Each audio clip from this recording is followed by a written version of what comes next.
ఇంకా ఒక 10 రోజులైతే కంటిన్యూస్గా ఇంట్లో పూజలే కదా, మరి ముందు దేవుడి రూమ్ శుభ్రం చేసుకుంటేనే కదా ఇవన్నీ చేసుకోగలం. అందుకే విగ్రహాలు అన్నీ కూడా శుభ్రంగా క్లీన్ చేసేస్తున్నాను. మా వినాయకుడు చూసాడా ఎంత బాగా వచ్చిందో, చాలా బాగా వచ్చింది కదా.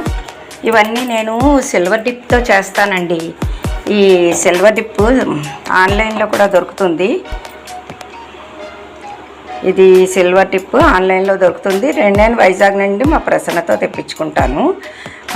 ఇది చాలా బాగా వెంటనే వదిలేస్తుందండి. ఇలా వేయడం ఏంటి మంచి క్లీన్గా వచ్చేస్తుంది. వాటిని మనం ఇంకొకసారి టూత్ బ్రష్ ఒకటి కొత్తదే నేను దేవుడి కోసమే పెట్టుకుంటాను. దీంతో శుభ్రంగా రబ్ చేసేస్తే తెల్లగా అలా జిగజగలు ఆడిపోతాయి అన్నమాట వెండి సామాన్లన్నీ. ఇప్పుడెప్పుడు శుభ్రం చేస్తున్నా పూజ రూమ్ చూసారా ఎలా అయిపోతుందో.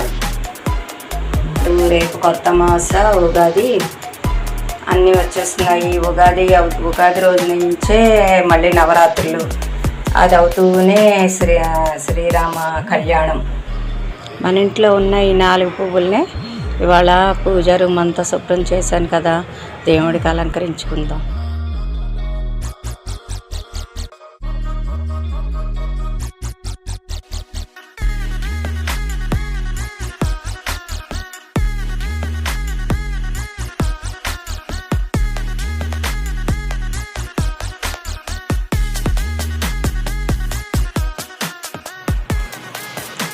మా ఆయన గారు చేసే వీర పూజలకి తోకేదో తొండమేదో తెలియకుండా అయిపోతే 3 గంటలు కష్టపడితే ఆఖరికి మళ్ళీ పూజ గది ఈ రూపానికి వచ్చిందనమాట.